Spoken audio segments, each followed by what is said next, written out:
जय सभी साथियों को रोजगार विद्यापीठ पे आप सभी का स्वागत है।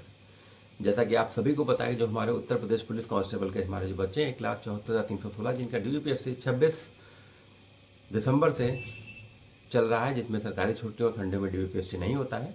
अब उनके लिए बेहद महत्वपूर्ण खबर आ गई है कि जैसा एक नोटिस वायरल हो रहा था, एक लेटर वायरल हो रहा था ट्विटर के माध्यम से, जो भर्ती बोर्ड का ही था। तो एक वायरल लेटर हुआ था। तो उसमें आपकी जो पीईटी की डेट थी उसमें 10 फरवरी प्रस्तावित थी। 10 फरवरी दिखाई गई थी कि 10 फरवरी से आपकी दौड़ होगी, और सारी पीएससी वाहिनियों को उसमें अटेंशन के लिए कह दिया गया था कि आप अपने ट्रैक तैयार करिए, अपनी सारी व्यवस्थाएं को दुरुस्त कर लीजिए। तो एक ऐसा लेटर वायरल हो रहा था जिसमें सभी को लग रहा था कि अब डेट आपकी 10 तारीख से शुरू हो जाएगी आपकी पीईटी। तो उसी को वेरीफाई करते हुए भर्ती बोर्ड ने अपनी एक ऑफिशियल नोटिस जारी कर दिया है कि अभी फिर उन्होंने पीएससी वाहिनियों को लिखा है। लेकिन बस अंतर इस लेटर में क्या है कि उसमें जो 15 पीएससी वाहिनियों के लिए लेटर था, इसमें 12 पीएससी वाहिनियों को लिखा गया है। तो जो मूलभूत सुविधाएं होती हैं पीईटी के दौरान, कि आपका ग्राउंड के ट्रैक सही हो, हॉस्पिटल की व्यवस्था अच्छी हो, पानी की व्यवस्था अच्छी हो, तो सारी व्यवस्थाएं जो पीईटी से संबंधित होती हैं उन सभी को तैयार करने के लिए भर्ती बोर्ड ने लेटर कल की डेट में यानी 27 तारीख में लिख दिया है। और तो ये भी मान के चलिए कि अब जब लेटर दोबारा आ गया है तो निश्चित रूप से आपकी पीईटी 10 फरवरी से निश्चित रूप से शुरू हो जाएगी।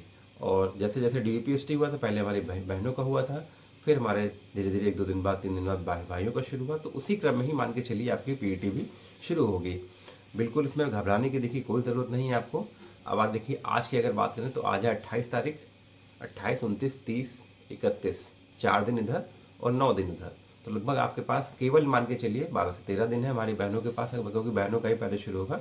और रही एडमिट कार्ड की बात, तो एडमिट कार्ड मान के चलिए आपके निश्चित रूप से हो सकता है 30, 31 या 1 तक हर हाल में आपको पता चल जाएगा, उसकी डेट आ जाएगी कि इस डेट से आप अपने एडमिट कार्ड, अपना रजिस्ट्रेशन नंबर और कैप्चा कोड डाल के अपना डाउनलोड कर सकते हैं। तो ये तो रही एडमिट कार्ड और डेट की बात। और अब आपको देखिए करना क्या है।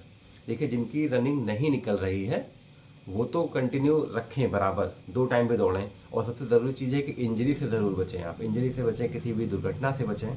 और जिनकी दौड़ निकल रही है, कि उनको लग रहा है कि मेरी दौड़ 4.8 इतने में आराम से टाइम से अंदर आ रही है, और हमारी जो बहनों की 2.4 वो टाइम के अंदर आ रही है, तो यानी आप पूरा 5 किलोमीटर एक साथ मत दौड़िए, आप थोड़ा थोड़ा करके दौड़िए, क्योंकि इंजरी के चांसेस हो सकते हैं। क्योंकि आपको लगेगा कि 12-13 दिन बचे हैं, अब खींच के दौड़ा जाए हम लोग। अगर आप ज़्यादा खींच के दौड़ लेंगे, जिनका निकल रहा है उनके लिए मैं कह रहा हूँ, जिनकी निकल रही टाइमिंग जिनका आ रही है, तो हो सकता है बाई चांस अगर कुछ क्रैम्प वगैरह आ गए, इंजरी हो गई, तो आपको फिर समस्या हो सकती है दौड़ में फिर।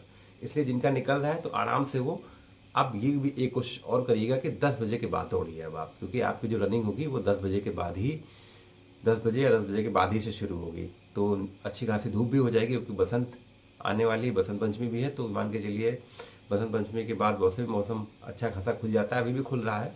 तो ये मान के चलिए आपकी जो रनिंग पीटी होगी वो 10 या 10 बजे के बाद ही से होगी। तो अब जितना भी आपको दौड़ना है आप उसी टाइम में दौड़िए, ठीक है। और इंजरी से ज़रूर बचिए, क्योंकि इंजरी एक बार अगर खिंचाव हो गया तो बहुत समस्या आती है दौड़ने में फिर। इसलिए ऐसा कोई काम मत करिए, क्योंकि आपके फ्यूचर का सवाल है, आपके भविष्य का सवाल है। और जिनका नहीं निकल रहा है उनके लिए, जिनका नहीं निकल रहा है तो आप भी कोशिश यही करिए कि आप भी 10 बजे के बाद ही शुरू करिए, क्योंकि आपको एटमॉस्फेयर वाला दबाव वहाँ पर फेस करना पड़ सकता है। इसलिए आप भी अपनी रनिंग वहीं उसी टाइम पे शुरू करिए। और हो सकता है आप, हो सके तो आप 1, 2, 3, 4 बार भी मतलब दौड़िए, क्योंकि आपकी निकल नहीं रही है। और जिनकी निकल रही है वो इंजरी से बचें, और आपकी नहीं निकल रही है तो आप एक्स्ट्रा एफर्ट मत करिएगा, बस आप अपनी रेगुलरिटी रखिए, खींच के मत दौड़िएगा। इसीलिए मैं सबसे ये कह रहा हूँ, चाहे जिनकी निकल रही हो चाहे नहीं निकल रही हो, खींच के मत दौड़िएगा, क्योंकि इंजरी अगर खिंचाव आ गए, क्रैम्प आ गए, तो समस्या होती है फिर दौड़ने में, फिर दौड़ निकालना बहुत मुश्किल हो जाता है। तो इसलिए आप लोगों से विनम्र निवेदन, आप मेरे छोटे भाई बहन हैं, तो आराम से करिएगा, रेगुलरिटी में रखिए। जिनकी निकल रही है वो आराम से एक एक दिन छोड़ कर भी कर सकते हैं, और 5 किलोमीटर पूरा रन ना करिए, हाँ थोड़ा थोड़ा करके करिए, क्योंकि इंजरी से बच के आपको रहना है, किसी भी तरह की दुर्घटना से बच के रहना। हो सके तो आप बाइक वगैरह बिल्कुल मत चलाइए इधर, जब तक आपकी पीटी वगैरह नहीं हो जाता है। दुर्घटना से भी बचें, किसी भी लड़ाई झगड़े से भी बचें, और ज़रूरी है इंजरी से बचें। आप आराम से, अगर कोई दर्द वर्द है तो कोई टेबलेट भी खा सकते हैं दर्द की, इसमें कोई दिक्कत नहीं, दर्द की टेबलेट खा सकते हैं आप, आपको दर्द नहीं होगा उससे, इसमें कहीं कोई मनाही नहीं है, इसमें कहीं कोई दिक्कत नहीं। और खाली पेट मत दौड़िएगा, थोड़ा बहुत कुछ ज़रूर खा लीजिएगा, क्योंकि खाली पेट दौड़ेंगे तो निश्चित रूप से पेट में कहीं ना कहीं दर्द आपका शुरू होगा। इसलिए खाली पेट मत दौड़िएगा, कुछ ना कुछ दौड़ने से पहले ज़रूर खा लीजिएगा, उसके बाद भी आप दौड़िएगा। कुछ ऐसी और अगर आपको अगर जानकारी आपको टाइम टू टाइम मैं देता रहूँगा आपकी पीटी से संबंधित, तो बिल्कुल कहीं परेशान होने की ज़रूरत नहीं है आपको। लगे रहिए, डटे रहिए, आपके बड़े भाई लोग सभी आपके साथ हैं।